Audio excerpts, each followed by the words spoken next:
Greetings, good morning, good afternoon, good evening, depending on where you are in the world. Welcome to another live lecture brought to you by the U.S. Spiritist Federation. We are delighted to go over a very interesting topic, to bring a very interesting topic to all of us today, which is detachment and spiritual well-being. We have here our guest, our speaker, uh, is Danielle Martins. How are you doing, Danielle? I'm great. Thank you, Glaucio. Good morning, everybody. Good afternoon, everybody. As you said, depending on where you are in the world, it's really a pleasure to be here once again. So it's been a year since we had the pleasure to be together and to speak, and I'm really honored to be here today. And as you said, so it's a topic. It's a talk that is really interesting. Seems rather simple when we are saying, but sometimes when you have to put it in your real daily life, sometimes could be a bit tricky, but very interesting and challenging. I'm pretty sure you're going to bring us some very interesting points and some very practical points for all of us. Hope. At this time, let's say the initial prayer. I'll say the initial prayer, and then and then we can get started. Okay? Okay, let's go. Thank you, Lord, for the opportunity that we have to be here, to open our minds and to open our hearts.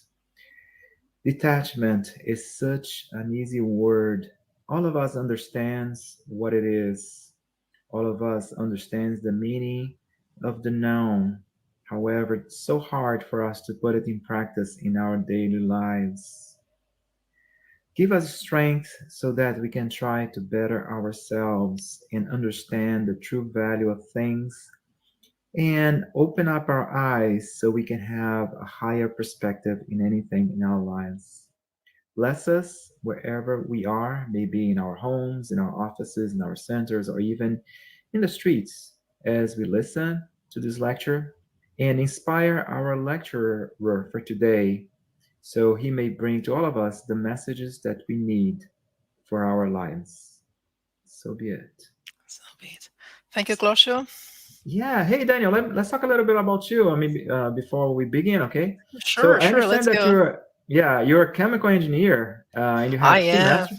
Yeah, you have two master's degrees, right? That's One true. is in marketing, and the other one is in nanoscience and advanced materials. That's true. Uh, That's true. and you've been living in Belgium since 2009, and That's true. you've been a spiritist for your whole, since childhood. And that in the Spiritist movement in Belgium, you've been involved for 10 years. Excellent. And you're a member of the board of directors of the That's Spiritist true. Studies Camille Flammarion and Nicafla in Brussels. And also a speaker, has many other responsibilities. I'm pretty sure you're a very busy True. individual. And this is interesting. So yeah, so let's talk about about detachment and spiritual Let's well-being. go. Let's go there, Glossio. So again, so a pleasure to be here. Hope you're gonna like today's talk. So yeah, we're going to speak about detachment and spiritual well-being. So, and in order to start, I would like to propose you a few questions, and actually some food for thought. And hopefully at the end of our talk, I will be able we will all have answers up questions I'd like to share with you. So first of all, so I believe that the real question is, what is real detachment? Would it be simply giving away everything we have and leave it at expense of someone else? Or would it be to let go of our beliefs, our relationships, our positions, status, and traditions, simply abandon everything that we stand for? And what does Spiritism say about wealth, about riches, about earthly possessions? Does it condemn them? Is there a consensus? Is there a Spiritist view about all these topics? And also, what about other philosophies like Buddhism, like Christianity, and most modernly the psychoanalysis? Where do they stand on detachment? Also, I think that this is a very important question that I believe that every religion in the world has already formulated and proposed to us. Are riches an obstacle to our evolution? Are they an instrument of perdition or salvation? And I think that this is really the trickiest the trickiest one is how can we balance the evolution of the spiritual man with the one of the material man, how we can reconcile both worlds, both evolutions. Where should we focus our efforts? And I think that, just as a starter, I believe that it would be nice to have a look on the concept of detachment. First of all, so let's jump into the more physical concept of detachment, which is the act of detaching or the condition of being detached. If we go for a more emotional dimension, we could say that detachment is lack of interest, of enthusiasm, and a lot of people confuse detachment with that, and we're going to understand a little bit more later on.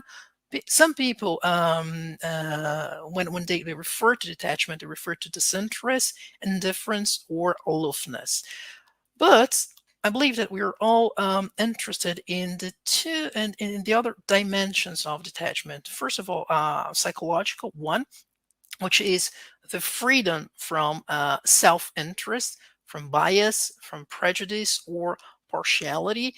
And there is a philosophical or religious dimension of detachment, which is the attitude marked by abnegation and altruism. So you can see that there are both more physical and material definitions and more emotional, psychological, and philosophical ones.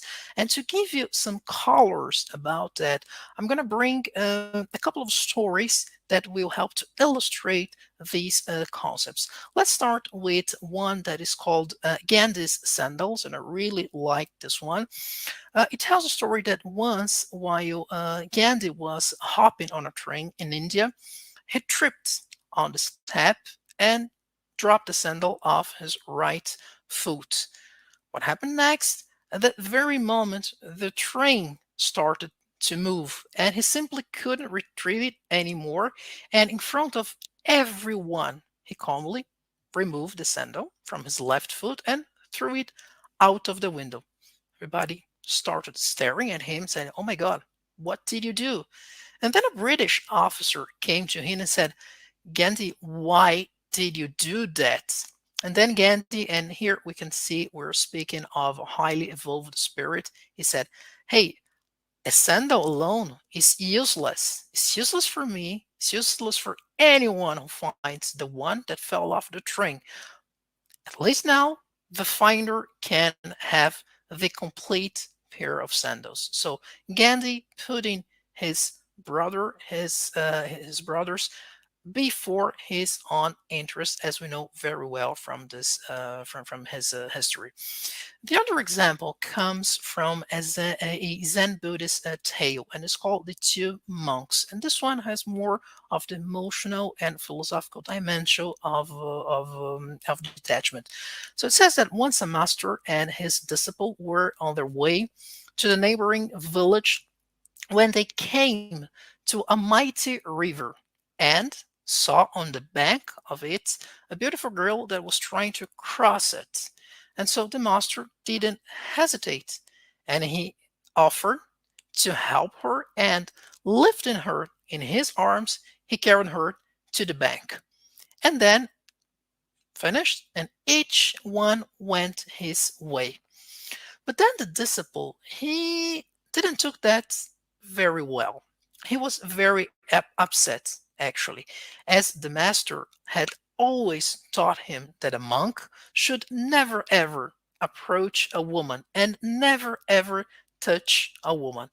And he had all that in mind. And the disciple, he thought and rethought the matter. And finally, when he returned to the temple, he had enough courage to go there and talk to his master, and he could no longer contain himself and said to him, Master, uh, you teach me day after day never to touch a woman, and yet you took that pretty girl in your arms and crossed the river with her. What was that? And then the answer coming from the master, which is really, really thoughtful. Fool, replied the master, I left the girl on the other side of the river, but you are still carrying her. So that shows that the attachment of the disciple was so hard to his principles, to his philosophy, that he couldn't see the bigger picture. He couldn't see someone who was in need, someone who desperately needed help to do something, but he was really so attached to his concepts that he was blocking his sight and he couldn't see through the situation. And that kind of attitude is also shown in the book called In the Realms of Mediumship, also depending on the translation, in the domain of mediumship, written by Francisco Candido Xavier and dictated by the spirit of Andrea Luis. There's this chapter 13 called Thought and Mediumship, and it's all about the end of mediumistic session, and the spiritual guide of that session, he comes and he leaves a message to the participants of that seance. And he said, let us watch our thoughts, purifying them in the incessant work of good, so that we cast from us the chains capable of attaching us to obscure processes of lower life. And then as he moves forward, and this is very beautiful as image, as metaphor, he says, it is from the living forge of ideas that both wings of angels and shackles of the damned come out. Through our thoughts, meaning where we put our minds, we enslave ourselves to trunks of infernal torture, sentencing ourselves at times of centuries of suffering, of pilgrimage on the paths of pain and death. And to shorten the torment that plagues conscience when we are behind atonement bars, it is essential to do what? To attend the mental renewal, the only means of restoring harmony. So he's drawing our attention to the fact that if we do not know the right place of putting our thoughts, our minds, and if we get too attached to different things, sometimes we lose perspective, and sometimes we later on create a lot of different actions that will have consequences, different consequences in our evolution. And if we go back in time, 2000 years ago, Jesus already in the Gospel of Matthew, he mentions something that is similar when he says, when he reminds us not to accumulate treasures on the earth where rust and worms corrupt them and where thieves unbury and steal them, but rather create treasures in heaven where neither rust or worms corrupt. For wherever your treasure is, there is your heart also. So Jesus, 2,000 years ago, introducing the concept that we should pay attention and see where our hearts are, and there, where our hearts are, our treasure is as well.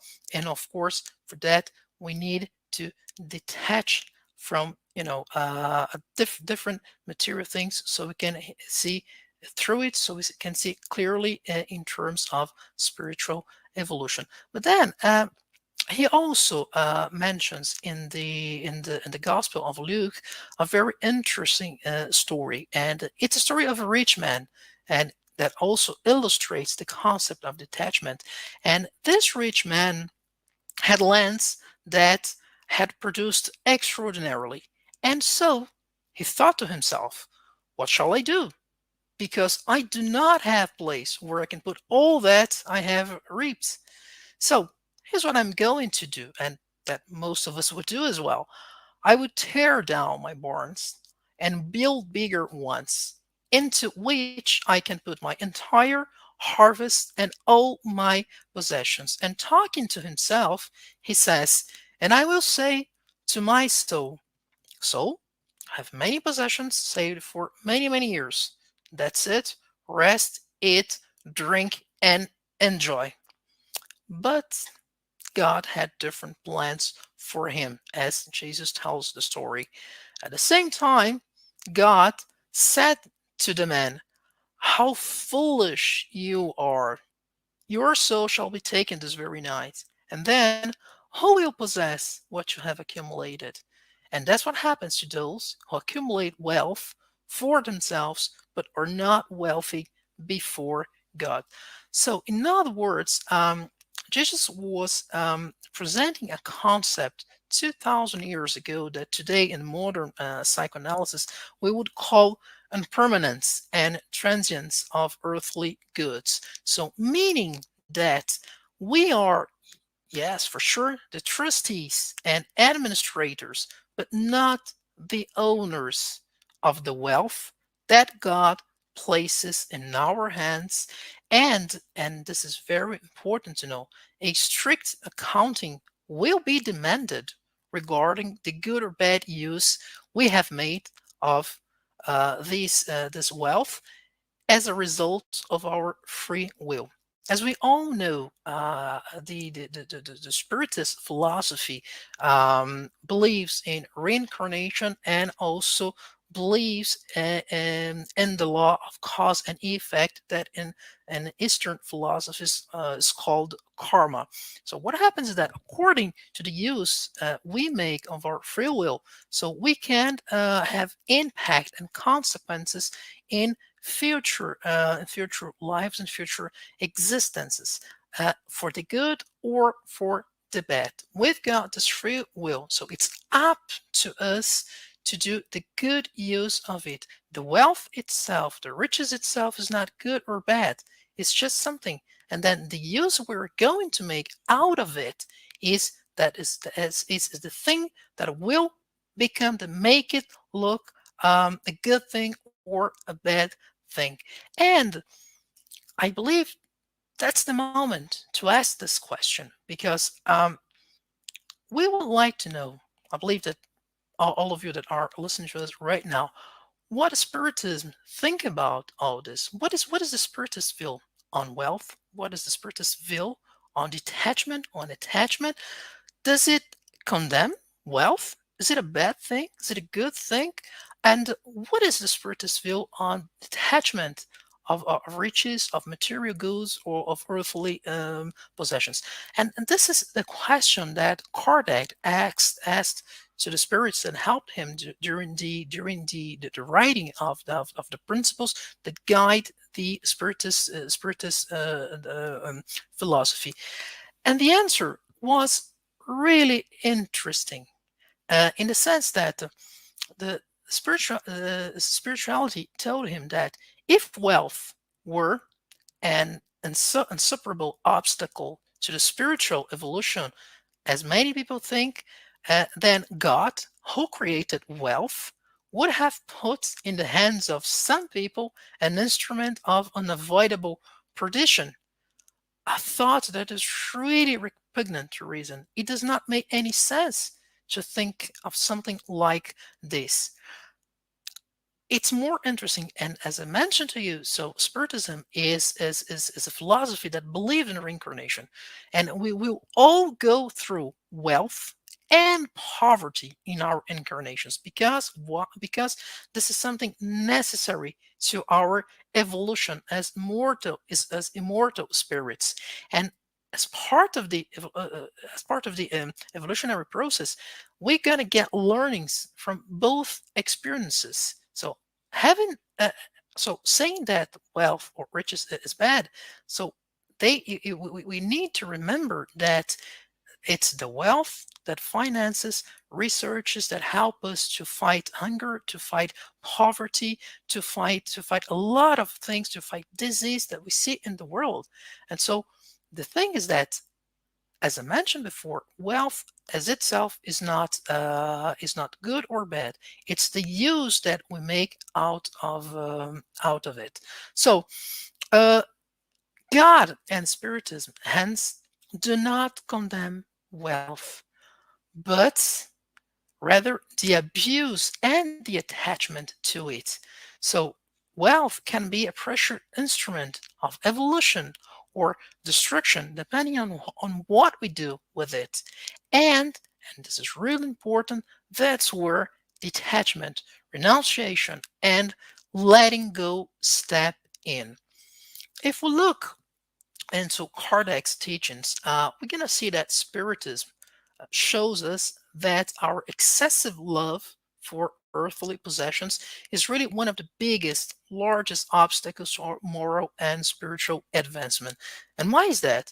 Because when we are really attached to material or emotional possessions, we shatter completely our affective faculties, carrying them over to material things and paralyzing the impulses of the heart. So we literally freeze our evolution towards the light.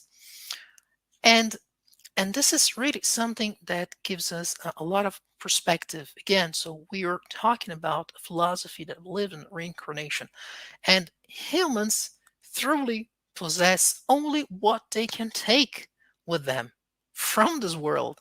I mean, nothing that is for the use of their body, but everything that is for the use of their soul. And we're talking about the intelligence, we're talking about knowledge, we're talking about moral qualities, we're talking about the good that we do, the good deeds, and that's really what we're going to take. That's really what we're going to carry to the other world, to the spiritual world. And that's where we should concentrate our evolution. That's where we should concentrate our thoughts and our feelings. So nothing material belongs to us, not even our physical body, which is stripped from us during our disembodiment, as well as all material goods. So, if we know that, if we have this conscience, we would be able to avoid a series of difficult situations we can find ourselves in, like the one I'm going to describe through this story. A story that you can find in the book called "In the Greater World," again written by Francisco Candido Xavier and dictated by the spirit of André Luis. So this part here, so it's an extract of a chapter 18th, during which André Luis, so he goes to the lower zones together with his instructor, Mr. Calderaro, and they go there for with study purposes. And here's what he tells us: at some point in time, they stopped in an enormous marshy plain where many groups of discarnate humans were lost in the distance, like thousands of madmen separated from each other, sometimes in bands. And they didn't go so far, and they stopped right next to an assembly of old men. And the scenes that are described later on are really impressive, and they tell a lot about attachment. So they all showed pitiful looking faces. They were all covered in rags, skeletal. Their hands were full of some sort of muddy substance, which they occasionally held against their chests, very anxious, very afflicted. And Andrelis didn't understand quite well that, but he kept on observing them in order to try to figure out what was happening right there. At the slightest breath of wind, they clung again to the fragments of muds, which they pressed again against their hearts, demonstrating an infinite fear of losing them. And nobody, and Andrelis could understand why, because all he saw was muds. And then those men whispered to each other, malicious, suspicious. Sometimes they would have the idea of running, but they rather stayed in the same place, like they were frozen between fear and suspicion. So they couldn't move. They were always in the same place with fear and suspicion. And then all of a sudden, one of them say something. Um, we can't stay here. What about our business? The wealth we have discovered is incalculable. And he pointed ostentatiously at the handfuls of muds that he had and that were flowing from his clenched hands. So actually, he was holding mud, but in his mind, all this gold we have with us remains at the mercy of thieves and this miserable Moor. It is essential that we find our way back. And in a minute, they were carrying mud. They were in the same place, and they thought that they had a lot of riches, a lot of wealth with them. And then Calderaro looked at Andrelis and said, they are loan sharks who disembodied many years ago. They descended so low to such a deep degree of attachment to transient material fortune that they are unable to access the inner sanctum of higher aspirations. Hence, their inability to find peace, to find serenity in the mental zone of worthy work. And that was not the worst. The worst was that they did not fully realize the methods they used in the past to achieve their selfish ends. They simply disregarded the rights of others and they mocked their own afflictions. And they set up real traps to bring down improvident companions in order to suck their savings, enriching themselves at the expenses of ingenuity and blind trust. And by doing that, they spread so much suffering around by their thoughtless actions that the mental matter of the victims and vicious emissions of revenge and curse imposed on them some sort of ethereal barrier in the realm of ideas. So they had some sort of barrier that was impeding them from seeing clearly and understanding the full consequences of their acts and fully understanding the situations they were in. Thus, stunned as they were, they fixed themselves in the crimes of the past. So their minds were there in the crimes of the past. These crimes were haunting them years and years for long years, transforming them into genuine ghosts of greed, tormented by the mirages of gold in this desert of suffering. Again, they seen what they saw in their minds. They had a lot of gold. They were lost, but had a lot of gold. But the real scene, they were lost, and they were holding a lot of mud in their hands. And the saddest part is that uh, they cannot predict, Colorado was not able to predict when they would wake up given the situation they find themselves in. They have gone mad in the passion to own, ending their sinister adventure as slaves of the mental monsters they created for themselves. And here's the link with the previous stories that we mentioned. So they created mental monsters just like the same Andrea is mentioned in the previous book, in the realms of mediumship, and just like the disciple from the Zen Buddhist tale, he created a mental monster as well, and he was enslaved to that. Just for the sake of explaining a little bit more what happened in this chapter, one of the old men that was there in that situation was Andrea Luis's grandfather that disembodied many years ago, and he literally had his life. He lived his life just like Colorado described here in the book. But um, we spoke before about a Zen Buddhist tale. This lady here, so it's a Zen Buddhist monk called Monk Cohen. So she's a Brazilian lady, and why did I bring something like this here? So we are in the middle of a spiritist talk, and I'm bringing some Buddhism examples here, just to mention that the concept of detachment is being around for thousands of years, at least 4,000 of years. If we go back in time, 2,000 years before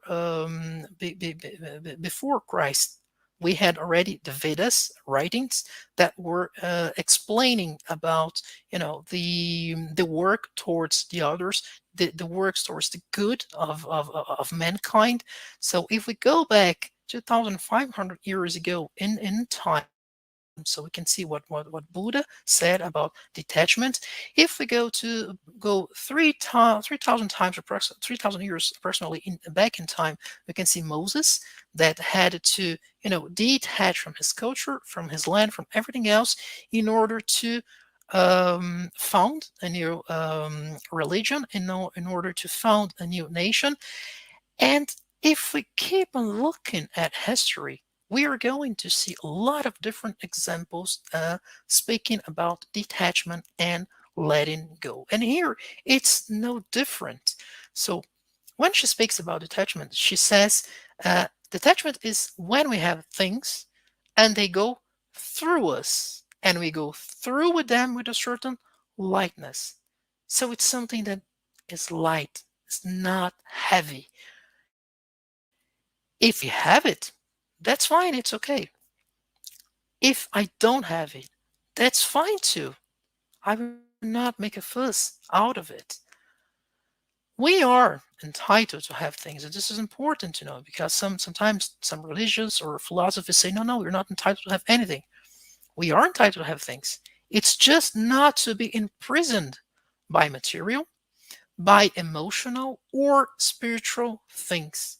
It's the concept of letting go, and this is a very nice concept that we have in the English culture, in the English language.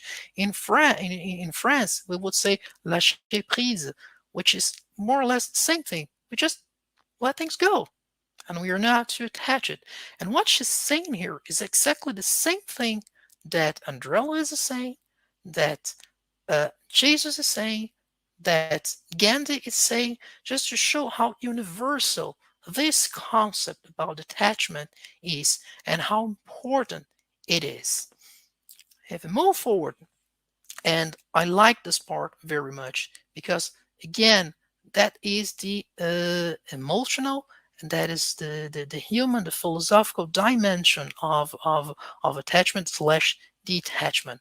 She says that attachment is also being attached to my ideas, to my status, to my titles, to my beliefs, to my concepts, in a way, in such a way, to my way of being, in such a way that I literally freeze myself, I limit myself, and I have no longer the ability to understand anything or anyone. I cannot move forward because I'm stuck in my own bubble, in my own concepts, in my own world.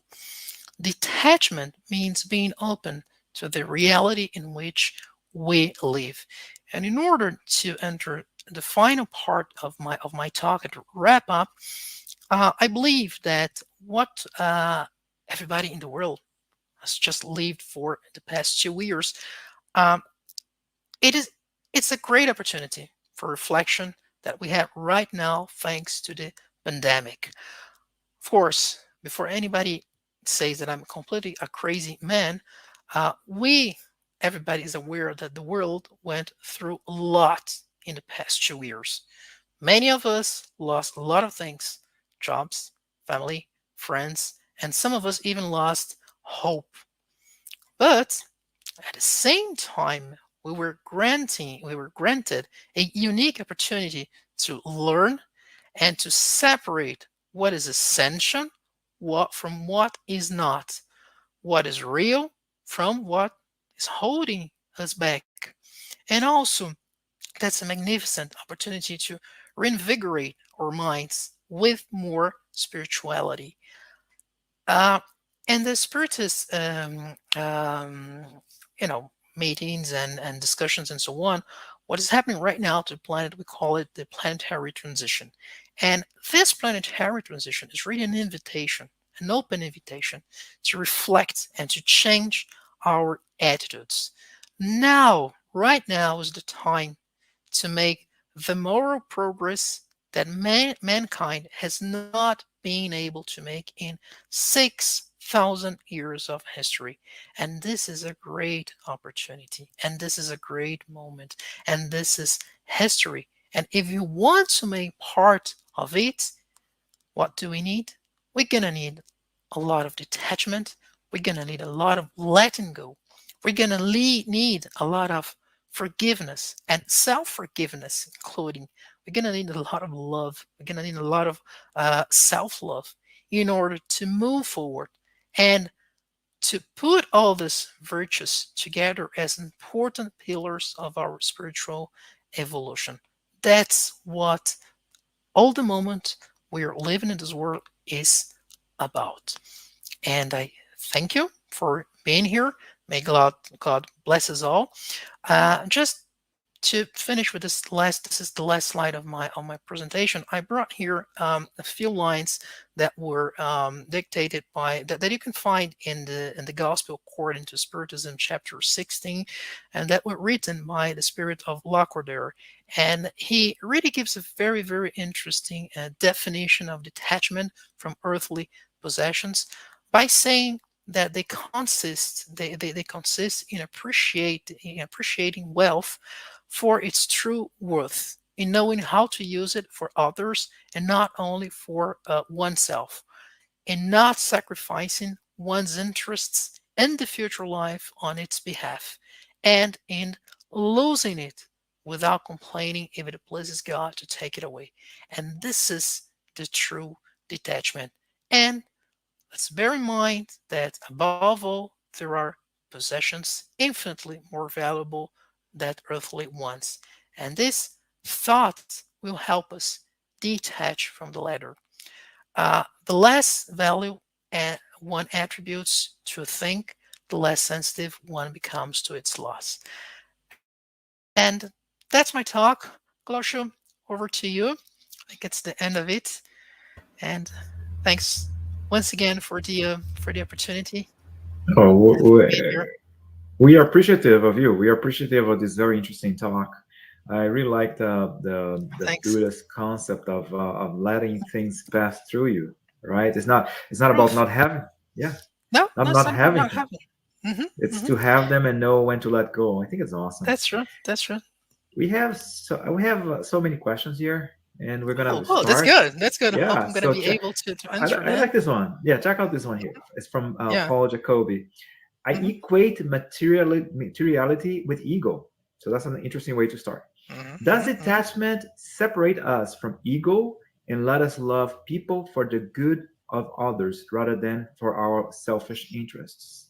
That's a very good one. That's a very good one. Yes, that's true. I think that we all have our egos, so that's part of our evolution. So what we have to bear in mind is that we are both light and shadows. So that's why, because as I mentioned to you, so we are spirits incarnating over and over again. So and as we move forward in our evolution, so our inner lights become are becoming more and more important than our shadows. And we have to deal with our ego. That's part of us. And I think that um, welcoming him in the sense that, okay, I know that you're there. I have to deal with you. I have to learn from you. And we need to get along well. What I like to do sometimes, yeah, I like to talk to my ego and say, hey, I'm gonna mean it, so I know that this is not good. Let's go. Let's try to do something different. Let's try to enlighten it a little bit more. And I believe that when we start doing that, when we start accepting this part of ourselves, I think that we are doing a very very good progress. We are detaching ourselves from situations that we had in the past, and a very very good way to detach ourselves is through self-forgiveness and forgiveness of others. Why? Because in order to forgive, you have to analyze, you have to feel, good in your heart, you have to feel fraternity, you have to give a lot of thoughts in different things. You have to analyze from different perspectives and so on.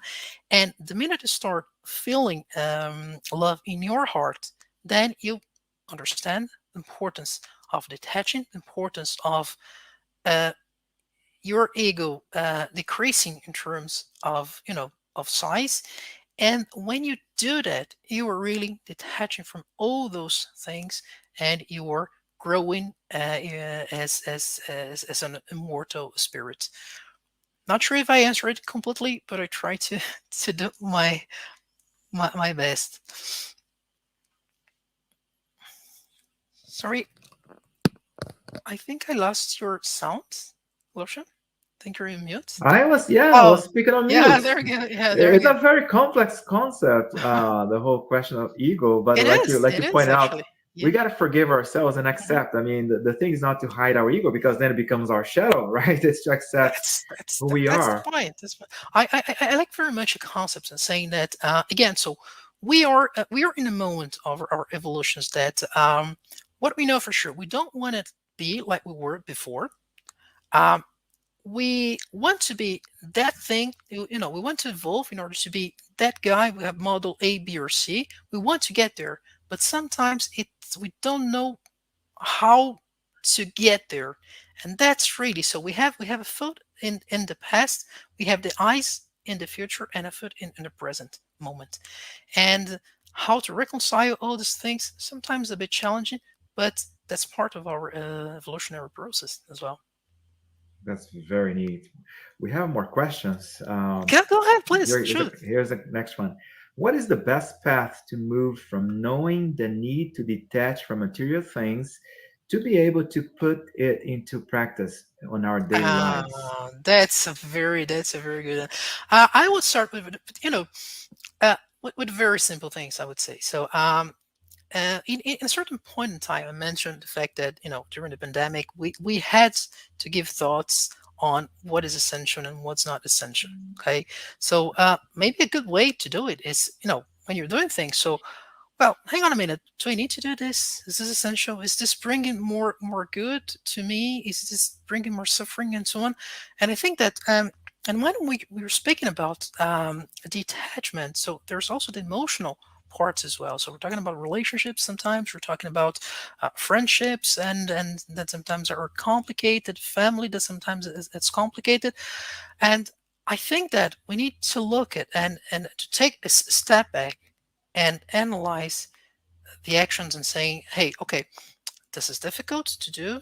Okay, now it's a bit complicated. I'm not able to give such a big step, but I can do small actions on my daily lives, like, well, if I'm really attached to that this relationship that is really complicated and so on.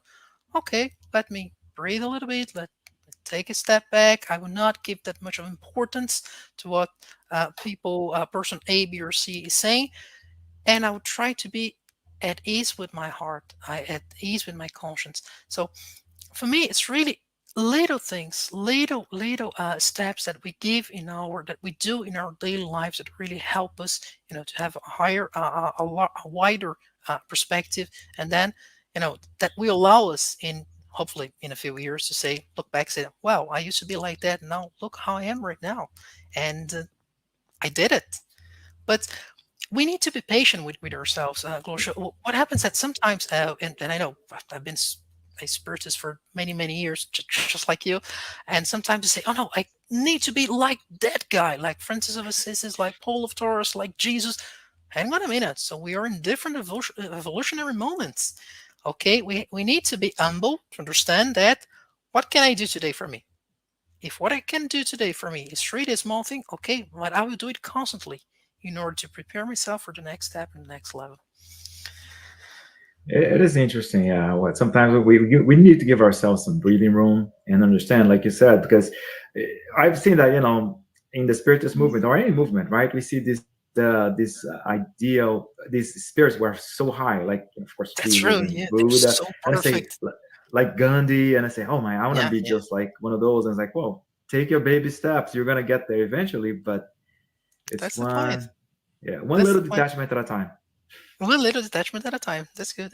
And you know that Buddhism, it's what they're quite good at doing that because they really try to bring people to to that specific moment so they can pay attention to their actions and little by little start to detach from little things. That's awesome. We have more questions. Yeah, let's go. Let's go. Okay. Manuel So states. yeah. Mhm. Oh, yeah, go ahead. That's fine. No, go ahead. No, go ahead. Go ahead. Go ahead. Go ahead. Emmanuel states in Consolador, question 55, the Consoler, that social inequality is the highest testimony to the truth of reincarnation. Hmm. Could Hmm. you comment on that on the context of detachment? Yeah, yeah, and that's a quite good one. That's a really good one. Actually, if we have a look on the Gospel according to Spiritism, chapter 16 again. So there's one part there they're just speaking about inequality of riches, and what happens is that what means is that we are different spirits with different evolutionary histories. So some people are more evolved than others. Some people they had experiences that allowed them to evolve more into the moral side. Some people more into the material side, the financial, more mathematical thinking, and so on.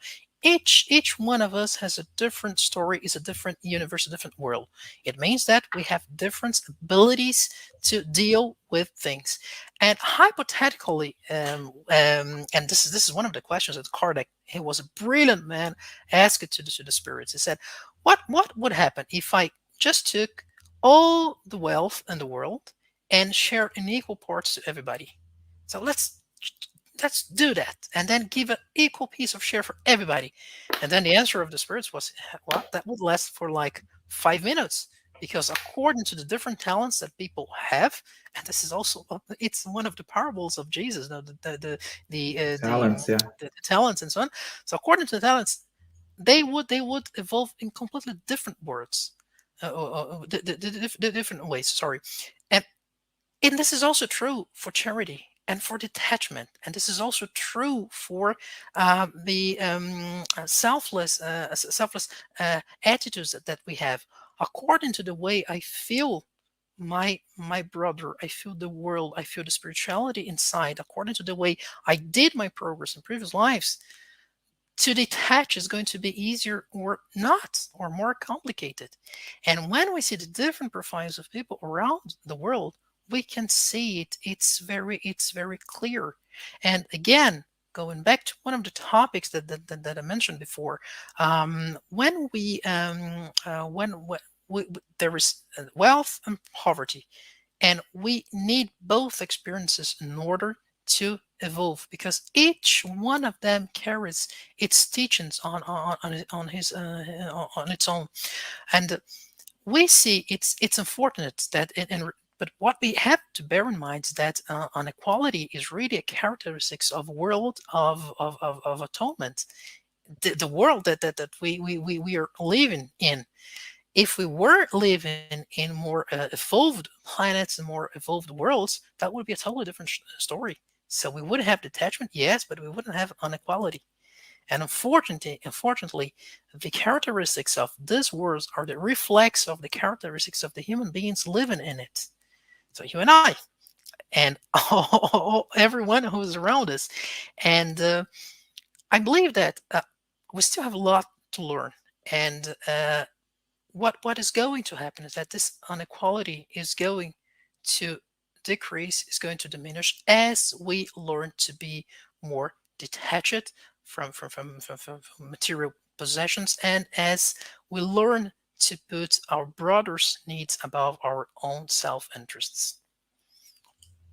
That's very interesting. Thank you for providing such a clarifying answer. Because we think about some systems, some economic systems that talk Hmm. about making everybody equal, and that's impossible. We are all different That's impossible. spirits. You're Yeah, different. Yeah. if you give each one of us $50, for instance, each one of us is gonna apply Hmm. that money. I Hmm. myself, I Yeah. would buy books. Somebody else would invest in the market. I would buy books too. Yeah. So each one of us is different. So what it would be the meaning, how we would apply our talents, like in the Sure. story, is quite Yeah. quite interesting, and that makes us unique, and it's very special. That's true. That's true. More questions coming up. Yeah. Let's go. Exactly, what material things are we to detach from? Many material things we need, or is it the feelings we have for these things? That's interesting. That's a very good question, Paul. No, actually, you said it very well. So, and I think that the example coming from the Zen Buddhist lady, so it's really strong. So, yeah, we need the material things, and again, so there's a chapter in the Gospel according to Spiritism, the 17th, speaking about the man in this world. So we need the material stuff to live. We need to eat. We need to dress. We need to we need to move. We need to live somewhere. We need a house, and we need to pay for schools and so on. So we need the material things. The thing that I think that the tricky part is not to get too attached in the sense that they become the only and most single important things in our lives. So as we saw, my last slide, there are things that are more important. So we got our families, we got our children, we got our parents, we got brothers and sisters and so on. We have our friends. Uh, I believe that n- when you put all your desire, all your efforts only on the material part, that is complicated. Because, and I'll give you an example. So we are so good in companies in planning, in doing the 5 years plan. So let's forecast the 5 year sales, the 10 years sales, where I want to be, and including us as people. So where I want to be in 5 years and 10 years time. We're so good at doing that. But what we forget is that we're temporarily incarnated in this world. I'm going to stay here 50, 70, 80, if we're lucky, 100 years, something like that. And then we go back to the spiritual world, which is our true world. And we spend so much time planning all the material stuff, and we forget to plan the spiritual one that we're going to need when we return back to the place where we came from. And it's all about finding balance. So the material things will come. Sometimes we will lose them. It's okay if we lose them. It maybe we're not going to be happy about that, but uh, let's always try to see what is behind that in terms of lesson. Let's see what is behind that in terms of learning, what we can learn from those experiences. It's as simple as that. It's hard to do it on a daily basis, but it's as a concept, it's really simple. I'm not saying, and spiritism is pretty clear about that. So we need the material stuff. So we are talking, we see what is going on right now. So how the pandemic, we put a lot of research in place in order to get the vaccines, in order to get the treatments and so on. We need the resources for that. Okay, we need the resources to to invest so people can have a place to work. We need all that, but the thing is not to get too attached to the point that you don't see anything else and you lose perspective from the real thing and the real life. A very interesting point. There are some material necessities, but we need to know that we Yeah, will let go. And you had mentioned before relationships as well, right? Nobody true. belongs to anybody. All of us are individual spirits with our free will.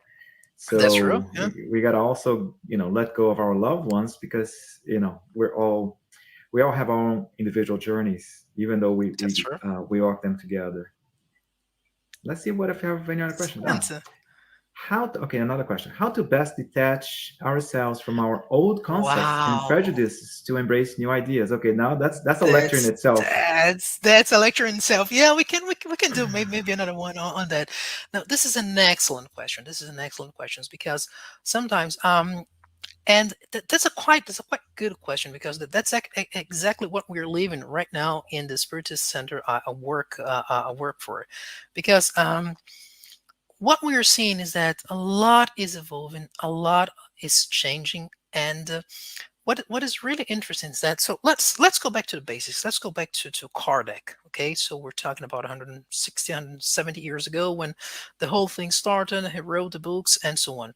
He wrote with the words of that period, with a proper style that was, the style of the period and so on. He was a very, very intelligent man. He was really brilliant and so on.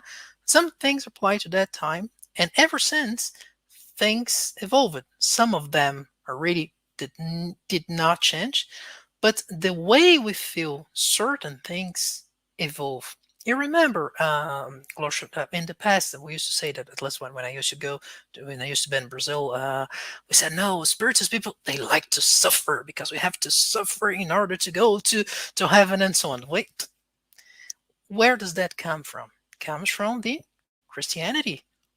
We saw Christ, he suffered a lot, he died, and then he went to heaven. And then we still bring that in our hearts from 2,000 years ago. We have to understand that. And we miss the point, which is loving each other, love your neighbor, love your brothers and sisters, and so on. And what I think is that we are evolving as a planet, as different nations, and so on. And we saw that this detachment concept has been around for 4,000 years. It's not something that belongs to spiritism, it belongs to mankind. And the concept of mankind and spiritism is not just planet Earth, it's the universe. It's a bit different. It's much wider than that. So what happens is that, um, how to embrace. I think that we should see the old concepts, see the old ideas, go there and say, "My God, sometimes we just look at that and see we do not that does not apply anymore." But in order for us to get to let go some old concepts, we need to feel them. One thing is when your mind is telling you, "This, I should let this go," but from here to here, it's a long way. And it takes sometimes decades, it takes centuries, different lives, and so on. So it's not an easy task, because what happens is that, for instance, I give you an example of the mediumship. So what I've been seeing here in Belgium, so because all the spiritist centers, they were closed, they were shut down because of the pandemic and lockdowns and so on. Now we reopen the mediumistic groups and so on, and what we saw is that the mediumship is really exploding, explode in the sense that it is developing very, very, very fast, because there is a strong need from the spiritual world to communicate, to try to help a lot of discarnate people that really is in need of ourselves.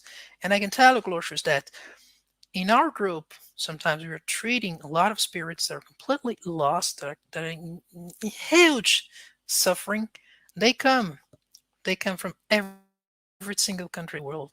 Sometimes they're Muslims, sometimes they're Jewish, sometimes they are Catholic people, sometimes they do not believe in God, but they are there, just brothers and sisters. And we need to have this perspective. So if we go back to what Kardec said, so you go there to chapter 17 again. So you see all the characteristics of the good spiritist, the good spiritist. You see love, you see justice, you see charity, you see fraternity, you see benevolence, you see everything. And these are qualities of the heart, and these are universal. And I think that if we want to detach, sometimes we have to widen our horizons and try to see through the human being that is right in front of us. That's a good way to start. That is very interesting. Thank you so very much. Thank you. Interesting Thank for you. us to yeah accept different people, right, from different True, true, perspectives. true, true. I It's quite interesting because, as I mentioned to you, so we saw what happened in the world, many disasters and so on. Some of the spirits that come to us, they don't even speak our language, either French, Portuguese, English, Spanish, whatever. So they just need to be there, welcome, and they are looking for relief. Period. interesting. And that's what we should do. That's awesome. We have more questions. Let's go. Let's Let's go. yeah. Hold on a second. Just Mhm. I have my alarm here. Okay. Sorry about that. All right. Wow, that's a good one. That's a good one. Question. What can the story of Abraham and the request from God to sacrifice Isaac teach us about detachment? I think that is a very, I think that that story is perfect and is in line with what you taught us today. That's a very strong story. So again, it tells a lot about detachment, because actually he was ready to sacrifice his own son on behalf of God, just to answer to God's request. But that happened like 3,000 years ago, 3.5 thousand years ago, something like that. So the concept of faith ever since evolved. Remember, so the concept of faith in the Spiritist philosophy is really the one. So you can face reason, you can face intelligence at all times in history, and really it's what we call, it's the faith that knows, we know why we're believing. So we believe, but we study, we know, we understand. So it's something that comes with reason. It's not dogmatic. uh, there, what happened with Abraham, so that was really literal, that was really dogmatic, and he was ready to kill his son. And but if we step back and hang on a minute. So, what kind of God would ask a person to kill his own person? The same God that would tell Moses, "You shall not kill anybody." So, that's the point. So, we were dealing with a different, by then, we were dealing with different structure with a different mind structure. We're dealing with a different society, with a different knowledge in terms of love, in terms of caring, and so on. What I would say is that that wouldn't happen today, in the sense that we have evolved to a point that we know that God would never ask that to us. Hey, Gosha, could you go there and just kill your son, just to show that you believe me? No. So it means that we need also to consider things. We need to think. We need to see, to analyze, and that's what Kardec always said. So Kardec, he was really a researcher. So what he did was extraordinary, because he had absolutely no base, Spiritus bait, and then he had to create something out of nothing, out of scratch, and then he compiled the whole thing and said, okay, it makes sense, does not make sense, and he was always analyzing, just to be sure that he that made sense. And what to go back to your question, he tells that Abraham was really, in a way, a bit blind, because I was ready to do that, because that was the concept of faith then, and detachment and so on. But now it has evolved. It's different. Just asking people to let go, not to hate each other, instead to love each other, to do good and not to do harm to other people. So that's my feel. But I don't know if you have any comments on that, because it's a very good question, to be honest. I think it really applies to what you were talking about. Hmm. One detail you mentioned, the whole thing of it brings us to mind the whole concept of analyze everything. Analyze. That's So true. Yeah. and so it makes us think. I mean, what was actually the request from God? Right? Maybe That's the true. request is something different. Maybe the request from God was like, I know this is your only son, this is your legacy, but hey, you got to be Yeah. able to detach from it. So maybe Abraham God Yeah. said, okay, that's it. I gotta go there and do that. Yeah, but it's interesting the whole concept for us to think about things, especially about detachment, right? Exactly. Use our minds Exactly. to think, Exactly. not to That's get true. That's attached. true. We have one more Mhm. question for you. Let's go. Let's go. Let's go. Okay, from That's exactly Paul what I was. Jacoby again. Go Is ahead. Go exactly ahead. what I was thinking. The concept of detachment is perfect, but how to do it? It is little Mm, steps which has to start with recognition of the problem and the will to change. I really don't know the answer. Yeah, that's really the challenge. So the answer, Paul, don't be sad about it, because what happens is that, not all of us have the answer either. So sometimes I what I do every day. So I wake up. Well, I do my prayers. I thank God, for just for being able to wake up, for my family, for my job, for my life, for the friends I have, and so on. And then as I move forward during the day, so what happens? So little actions. I go there, just go there, have breakfast with my wife and with my daughter, and so on. And something goes bad. And then I said, okay, hang on a minute. Then I stop. I analyze. I said, well, I said things I have shouldn't said. So I was really attached to details. So that detail, she said something that I didn't like. But why didn't I like? Was it what she said? Was it the way she said? Was it myself that was especially in a delicate moment, and so on? And I took it the wrong way. So what I do, especially what I do every day, I try to analyze what I'm doing, what my actions are. Sometimes I'll give a very good example. So this week I had a very busy week, because I had to. My work was asking me to do that. And when I was doing that, I was saying, "Oh, God, I should detach a little bit from that, because I need more time to do, to be with my family and do that and do that." And I think that's all about finding balance. Uh, uh, what I strongly believe is that when there is unbalance in your life, life will find a way to put you back on track by showing a lot of a lot of things that will bring you back to a situation to say, hang on a minute, this is the equilibrium point, this is the balance point. If I'm doing something that is harmful, that is compromising my health, something that is compromising my mental health, something that is like compromising my feelings, I need to detach from that. So we can see sometimes our body indicates that, but our mind as well. So I'm not sleeping, I'm not doing that. But why? Oh, ever since I started to do that in my work, ever since I started to do that, ever since I had this altercation with a friend, I cannot go analyze. We always need to analyze.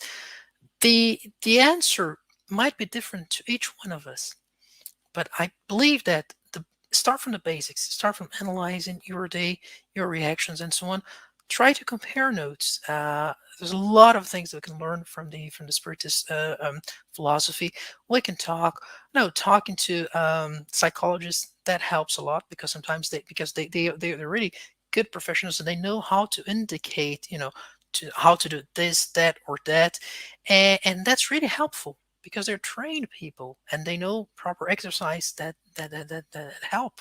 I can tell you one thing. So years ago, my wife was going through a very rough situation, and one of the things that really helped her was, the monk that I showed you, the lady monk Cohen, because she found in her a lot of tips, simple exercises, breathing. Just put your feet on the ground, one thing at a time, so she could bring her mind back to the present situation and get up on her feet again and move on.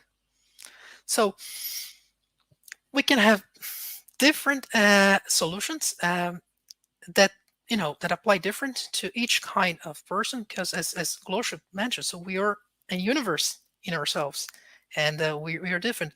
But for sure, eventually, have a look on the spiritist teachings, compare notes, talk to people. Psychological support sometimes helps, because again, so it really helps. And and observe your behaviors, observe your feelings, and try to analyze what is happening with you. What is not good, I have to detach from that. And sometimes you need some time to do that. Sometimes you need a plan. You cannot detach like this, but you can have a plan and do it in a wise way, in the right way. Very interesting. You need to get a plan even for that, right? You do, yeah, you do. Yeah. Now, of course, coming from you as an engineer, I'm, that makes sense. That So, makes sense. Yeah. yeah, it makes sense. Uh, So, Great. it'll be nice for you to make your final comments and, if possible, say the final prayer. Before that, Yes. I'll just like to announce that next week we're going to have another very interesting lecture. Check this out, Daniel. It's called Spiritist Philosophy and Science, and it's pretty much Wow, about that's yeah, gonna I be a know. great one. That's gonna be Yeah, awesome. it's like a segue, right? Almost like a Yeah. segue to what you're presenting. So it is kind of a path from the basics of philosophy all the way to the Spiritist doctrine and different methods that we have in philosophy, and also how those methods have and establishing parallels between those methods of philosophy and the work that Kardec did. So That's yeah, it's gonna be brilliant. That's presented. brilliant. Yeah, it's gonna be presented to us by Luis Vilasa. Hmm. So yeah, well, let's stay tuned for that one. That's Yeah, please brilliant. now. Yeah. So at this moment, could you please close and say any closing Yeah. remarks, and please say the final prayer for us. Yes, yes, yes, of course, of course. So, well, first of all, thanks for the States Spiritist Federation. A big warm thanks for Jusara, who invited me, who let me speak today and be with you.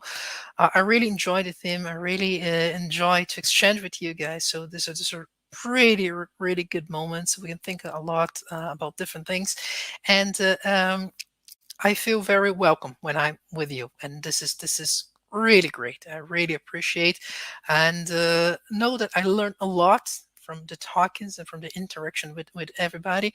And let's bear in mind, let's try to detach. Let's try to let go. Let's try to forgive. Let's try to forget a few things. Let's try to love as much as possible. And this is a very good way, very good path towards a spiritual well-being. And having said that, I'm going to invite everybody to, if you feel comfortable with that, to close your eyes, take a deep breath, and relax. And I think the word right now is a big warm thank you for these moments that we spent together. A big thanks for all the support that we had from our friends and from the United States, but also from our friends in the spiritual world, our guides, our mentors, our dear friends that made this lecture possible. We learned a lot from each other, and it's really good and it's really rewarding to work hand in hand with all of you. May God bless all of us, and may we have a very nice weekend, and keep in our hearts these feelings of love and fraternity that we are feeling right now inside our souls. So be it. Thank you. Thank you very much.